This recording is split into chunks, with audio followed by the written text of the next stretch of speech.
Good morning mga boss, Mauski here from Papa Bird's Toy HQ. So, if naalala nyo, meron tayong bagong Shopee serye video wherein naglilista tayo ng mga items for sale. Tapos, monitor natin kung nabili na, diba? Yan, so flashback lang muna tayong konti. Eto, replay ko lang sa inyo yung video na yon para ma-refresh yung memory nyo. For today, papakita ko sa inyo yung second listing natin para sa bago nating Shopee serye mga boss. So, as you can see, meron tayo dito isang set ng mga Doctor Who figures mga bossing. Yan, mga Doctor Who figures lahat yan. So, ayun na nga mga boss, no? From listing number 2, good news, we have our first order. Ayan, sa wakas. Actually, hindi man ganun katagal, no? Kasi pinost natin yung listing number 2 days ago, March 7. So, after 2 days, may umorder na kaagad. So, medyo mabilis yung turnaround na yun, no?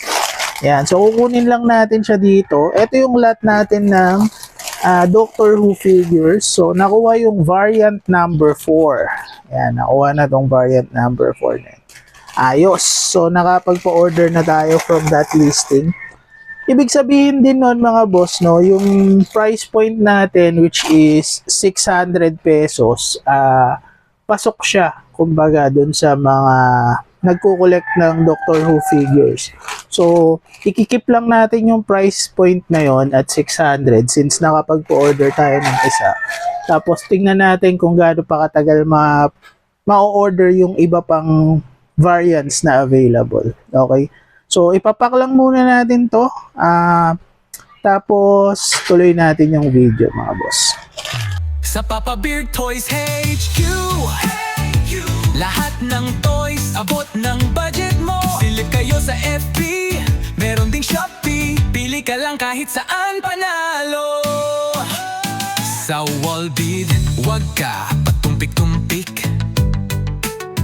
Minsan piso lang, pero epic ang pick. Shop na rin sa...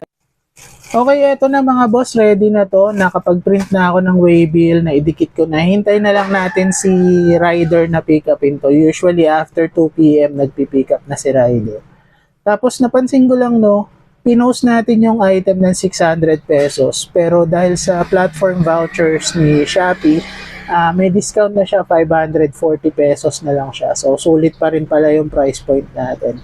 Tapos, ito may papakita din ako sa inyo. Ito ginagamit ko rin tong indicator kung okay ba yung pricing na nilista natin. And kung napapansin nyo sa listing natin, merong naka-like. So, usually yan, ginagawa kong indicator yan. Kung mataas ba or mababa ba yung presyo na nilalagay ko sa Shopee. So, for now, keep natin siya sa 600 pesos kasi may order naman na. Tapos, ayan, may naka-like naman na din sa post. So, yun. Update ko na lang kayo. Sana magkaroon pa tayo ng next order para sa ating Shopee series. So, for now, ito lang muna. Maraming salamat mga boss. Kita-kits sa susunod.